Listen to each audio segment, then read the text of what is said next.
Everybody. Well, for today's special little autopsy, we're going to be pulling apart this old brass clock mechanism which came out of an old wind-up clock. Pretty much as it is. I found it on found the whole clock and everything on the side of the road. It was pretty beaten up. The casing was rotted out fully, so that all got thrown out. And unfortunately, this mechanism's actually stuffed. There's a lot of gears that have actually come out of their bearings. As you can see, there's a couple there. And in fact, when I pulled it out, that actually just dropped straight out of it. That's one of the other reduction gears, and it's pretty bent. If I can hold my hand still, it's not straight. It's yeah, pretty much stuffed. So instead of just throwing it in the brass pile for scrap metal, I figured I may as well pull it apart and have a look at how one of these things work.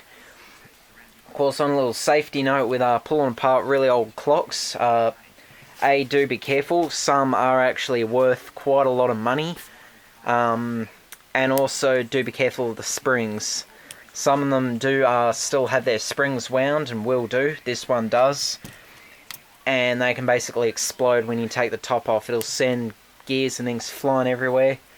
I've actually almost taken my eye out when I was a kid pulling one of these apart, because the spring shot out and sent a gear flying off of it when basically hit me in the face. Came very close to taking my eye out, so do be careful if you do find them. But other than that, there's not really much else dangerous apart from stabbing yourself on the gears. But yeah, anyway, we'll take some of this other rubbish off and yeah, pull it apart, see what's inside. Okay, well, got it apart. As you can see, it's pretty much fell apart the minute I took these two top and bottom housings off. It's yeah, it's really not much to these. It's just a giant speed reduction gearbox, essentially made out of brass gears. These old clocks had a proper brass and hardened steel gears, which the modern ones, the modern electronic ones, they're all just plastic, cheap and flimsy, but these are, yeah, very nicely made. They're probably all handmade gears as well, depending on how old that thing was. But, yeah, it's one of the springs.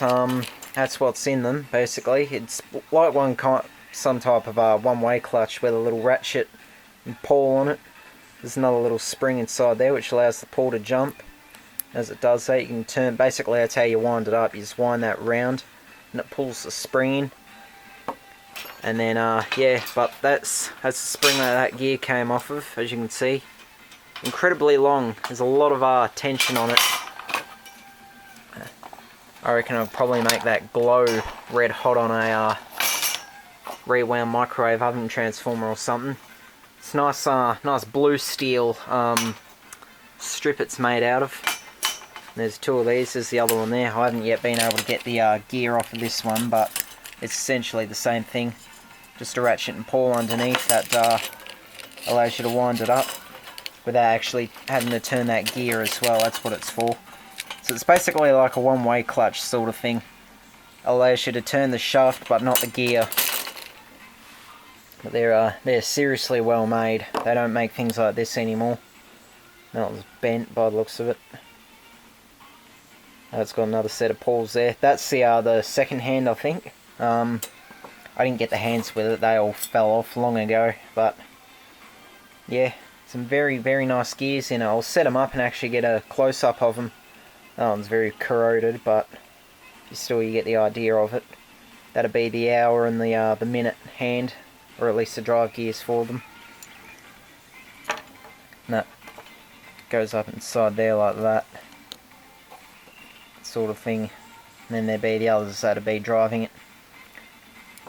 Incredible inventions, really. In fact, think how they were made in the 1600s is pretty amazing. Like, they can make something as fine as that, and yet they had no laser cutting, no plasma cutters or anything, no CNC. That was all handmade, hand cut, and it's dead precise as well, perfectly well balanced. That's pretty amazing, really. I'll do you a proper close-up of all of them in a minute, see if I can get the rest of these gears off as well. They're all held on by either others or circlips and things.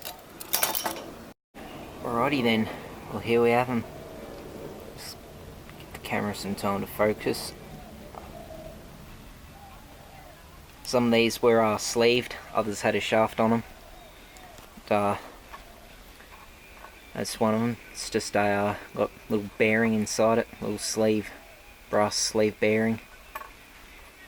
I did break a few of them, unfortunately, getting them off. Some of them actually, the shaft just went through and was peened out on either side, and so basically I ended up chewing it to get it off the chassis.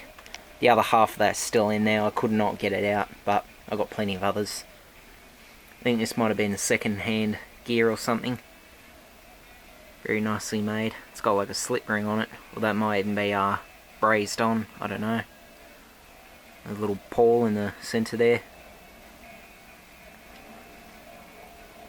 Very well made. And another one there. A lot of these are just reduction gears, dropping the speed down to minutes, seconds and hours. It's got a little pin on it, making it eccentric, obviously to press against some kind of lever, maybe to set the bells off or something for the 12 o'clock, the noon chime. There's a little resistance blade. Basically, as the spring unwinds, it turns the set of gears and turns this right at the end. And as that's trying to push the air out the way, it slows down the movement. There's the escapement. That's the only gear that I actually know the name of in a clock. The way to define it from the other gears is that it's got a lot sharper, longer teeth on it than the other ones. But it's basically just got a little U-shaped rod that just rolls on the top, and as it does it, it just allows it to turn over ever so slightly. And it's got the drive gear on the back side of it. There's another one. That was the one that just fell out when I first pulled it out, but it will probably go with one of these. There's another one there. Yeah, it's probably just something like that. That one comes from. I used to have a box full of these brass gears. I don't know what happened to them. I was about 5 years old when I was pulling clocks apart. And I used to have this huge tub full of old gears from all the old clocks that I was given. But they're probably all out in the garden somewhere, knowing me. I was rather destructive at that time. Used to throw them around, throw them at my brother.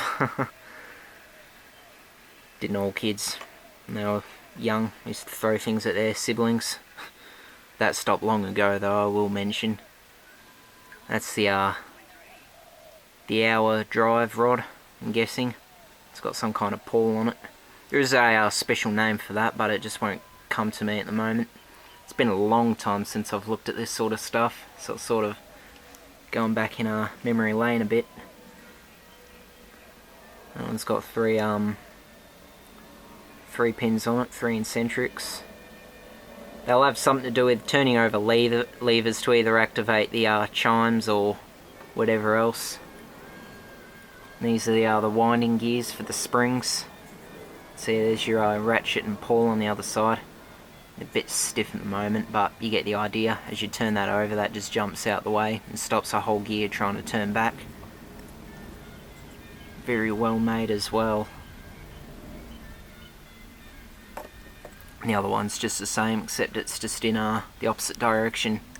So the other one, the pawl faces that way, not that way. They're very nicely made gears, these. Definitely be hanging on to them. Bit of brass, I'll probably clean them up alright.